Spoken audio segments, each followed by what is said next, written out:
Hi, everybody.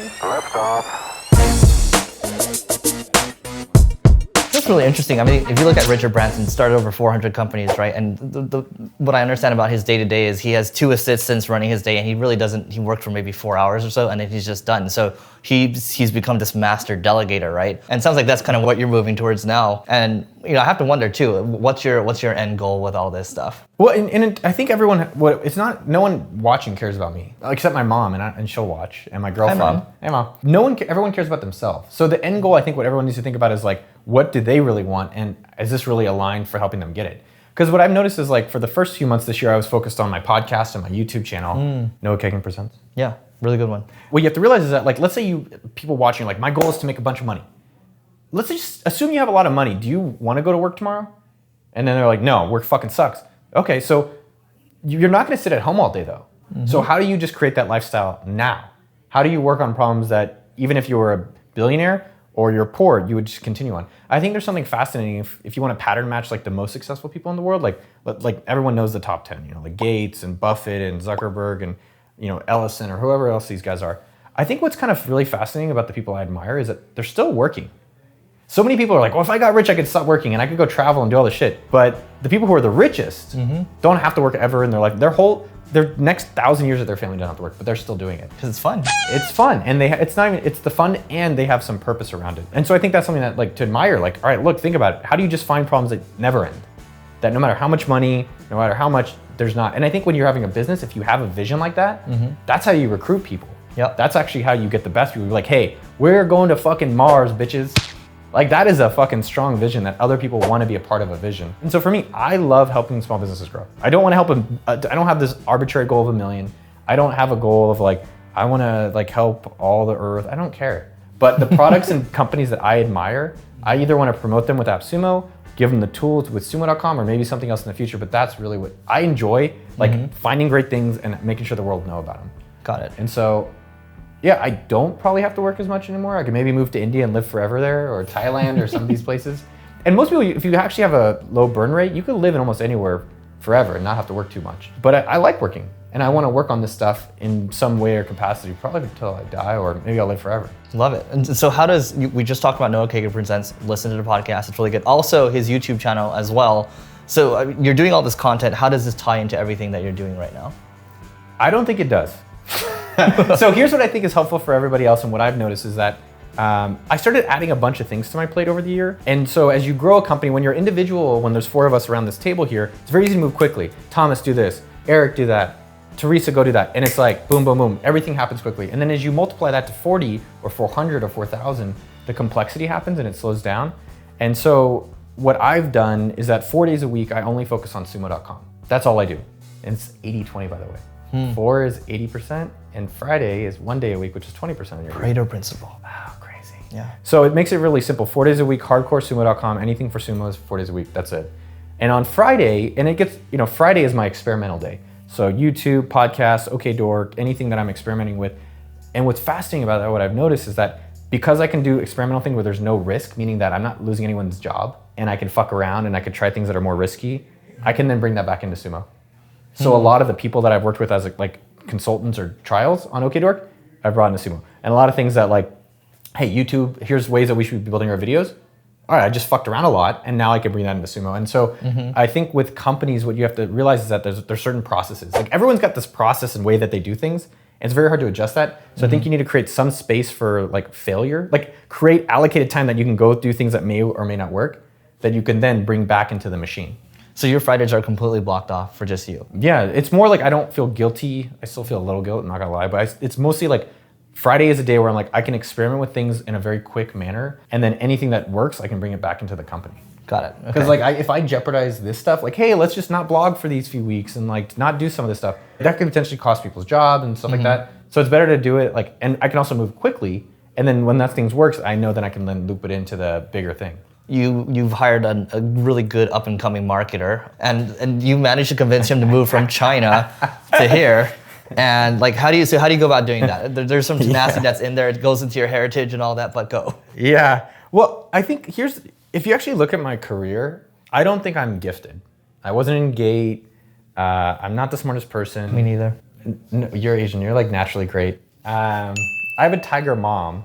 We all do, I guess. Yeah. I think what I've done well in my career is a few different things, but I think specifically I've hired the right people. And here's the thing with hiring. There's not a person listening or watching that's not gonna be like, yeah, I hire great people. I know to hire. Everyone fucking knows it. It's one of these cliche things like build a great team. I don't know, give value. We all think that bullshit stuff. But in reality, I think a lot of my success is attributed that I've like spent a lot of time looking for amazing people.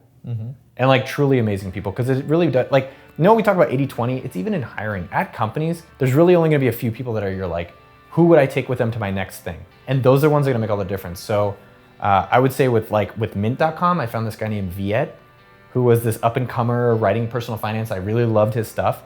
And I basically was like, what would it take for you to come work with me? And he is the reason I think Mint content-wise did so well, not me. I just recognized that he was the one. And I helped guide him a little bit and help structure it, but it was him. With our content team, we have great writers. And with Chris, I saw his writing publicly and I was like, all right, let's work together as a trial. So we did a project together and I was like, what would it take for you to come from China starting on Monday to come work together? And he's like, here's what he's like, well, I wouldn't do it. I was like, well, what would it take? This. Okay, I'll give it to you. What would it take? Where does that come from? What would it take? I feel like that's some negotiation thing you No, learned. I'm actually a horrible negotiator. So here, I'll teach everyone how to negotiate. It's very, very simple. Number one, tell the other person you suck at negotiating. That's exactly I always do this. I suck at negotiating. That's how I started off. Then I say, what do you want? Like, what would it take for you to get what you want? They say that. That's their just Venn diagram. And then I say, all right, well, here's my world. And as long as it fits within my frame, I just give them what they want. So practical. There's so many fucking books about how to start businesses and like negotiating all this stuff. I'm like, just give them what they want. And then as long as you get what you want, you're happy. As long as both sides are happy, right? Yeah, I mean, with salary, it's seriously simple. Salaries for Sumo.com and AppSumo. We have a budget. Let's say our budget for a developer, really just simple, $100,000. We hire a developer, we say, hey, how much do you want for your salary so that you'll be really happy? I want $110,000. Okay, close enough, fine, you get it. And then they feel fucking awesome. Like when I worked at Mint.com, I remember I was 25 years old, and now 100,000 is not a lot anymore. Now these kids are fucking like ungrateful. But to me, it's still a lot of money. And like I was 25, and they're like, we're gonna pay you $100,000. And I've just never forgotten the feeling of like, one, I thought how stupid they are. I thought they were so stupid for giving me so much money. But two, I remember because they thought I was better than I was, it made me perform better than I thought I could. True.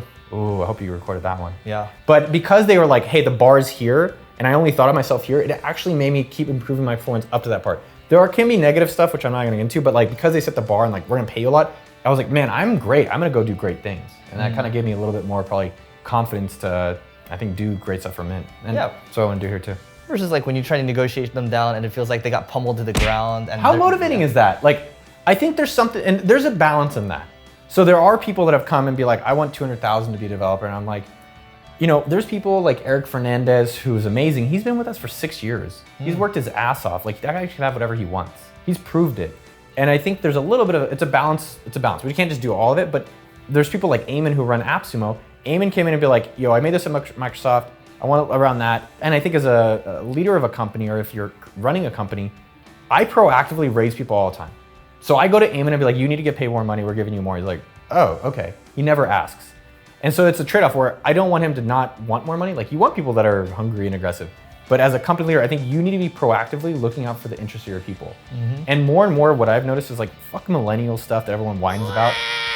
Everyone now that's great. The shitty people, there's a bunch of them, so don't worry about them. But the greatness have options. You could go out the door and walk into the next building and you'd have a great job. So dealing with that in 2017 or 2018 and beyond, you have to create a new environment for this type of worker. It's not that you have to pamper them because they do want to be challenged, but they want to have the autonomy. They want to have some outcome. If it's a great outcome, not just the bosses get rich anymore. They want to have some outcome and they want to work on things that are challenging and ultimately as well, some purpose of what the hell the company is trying to do. Got it. A couple more things I wanted to talk about. So you have a playbook. I can see it's very deliberate about the way you do things. So you look at AppSumo, there's a playbook there, right? Eamon was telling me about the cadence that they have where you talk business, you talk personal, kind of where you're at, and you talk about holding them accountable. You do the same thing here too. So you have a playbook, and I think that's interesting because you can duplicate that for every single company you start in the future. Can you tell us about that playbook? What's the playbook? I don't know what playbook. Come join us and you'll find the playbook. I think there's an interesting thing. In business, you need systems. And everyone says it, and I'm always like, what's the system that they're using? Like, everyone's looking for some system. But I think in business, like if you want to scale or grow, you need predictability. And so how do you have predictability? You either need some types of checklist or process that are repeatable. The only thing with processes is that it makes people stupid. So process is good if you want to work at McDonald's. Process is not good in a tech company because it limits the amount of innovation you're going to be creating because you're like, well, that's our process. Why do you follow it? I don't know, that's just what we do. So the way that I've structured our companies that have worked for me, and the way I think about business in general, it's very simple.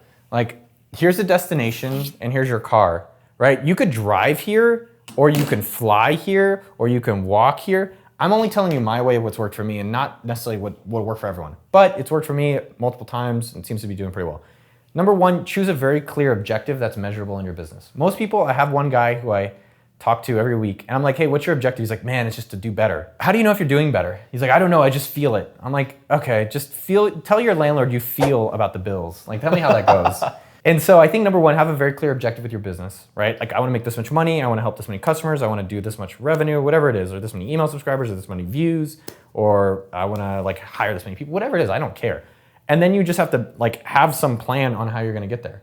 Mm-hmm. So let's say you want to get $1 million. Each team has some accountability towards that goal. Let's say the marketing team, they need to be generating a certain amount of revenue. Now, all I do is say like, all right, there's $50,000. You have 25, you have 25. Mm-hmm. And then for the most part, I leave the people alone and I check in with them once a week to make sure they're hitting the goals. What do you use to track all that? So it's actually really simple. And I'll tell you some, on a personal level what I do and what on a professional level I do. So let's just say for like Facebook marketing, you can talk to Natalia who runs the Facebook ads here. She has a very clear goal and every Monday we check in on her goal. And she tells me what's going well and what's not going well. And during the week, if she has questions about it, I think of it like a football team or like a professional sports team. This is not, I didn't come up with this, I don't know where I heard it from, but as a special sports team, I am not on the field playing. Natalia is running the plays. Maybe it's lacrosse, I don't know what she likes to play. I am on the sidelines being a coach. If you want me to suggest about how to run plays, I can give you the guidance. But if you feel comfortable, and as long as you're scoring to the goal or the touchdown or whatever it is, then for the most part, you should do a good job of leaving him alone. So Derek Sivers said it well, trust but verify. Have a clear goal, check in with them regularly, and basically as long as they're running and hitting their goals, for the most part, I think you should leave people alone. And the great people want to be left alone. So that's the playbook, step 1 and 2, huh? There's other nuances of the playbook. I mean, obviously you have to create, I think most people get confused about marketing and product, meaning that they think they have a marketing problem, but really no one wants their product. Mm-hmm.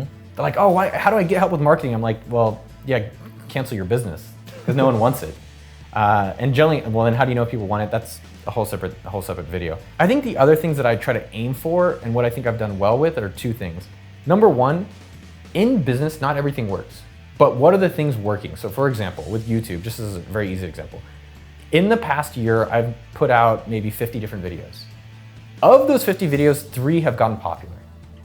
So what do you think I'm doing from now on? Making videos like that. And so the 3 that have gotten popular are when I go and interview people that are on YouTube and we make like a documentary, kind of like this. That's what works for me and my audience and our editing and our style.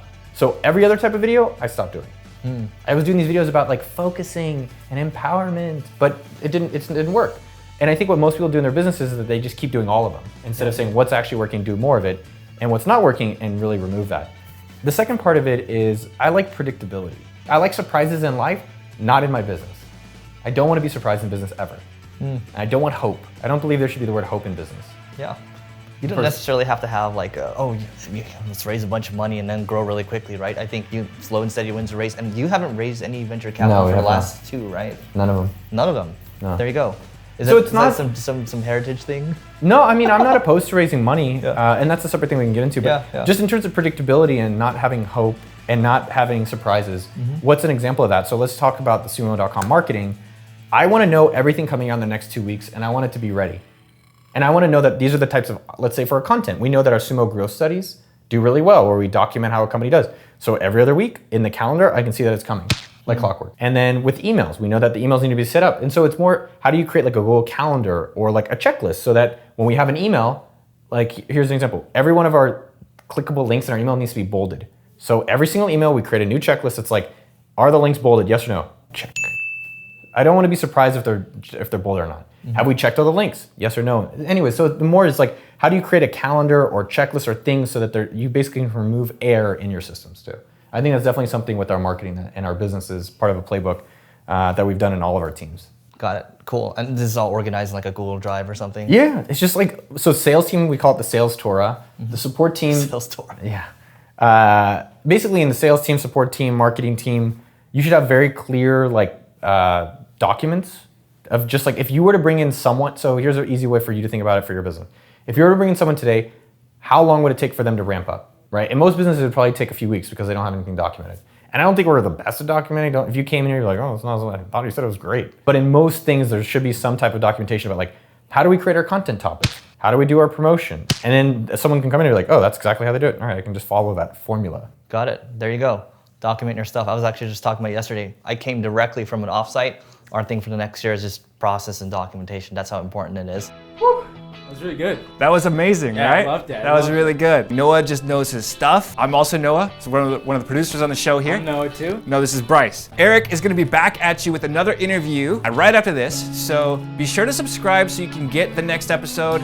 We've got lots of great interviews on leveling up coming your way. Let us know in the comments what your plan is to level up, and be sure to subscribe. We'll catch you in the next one.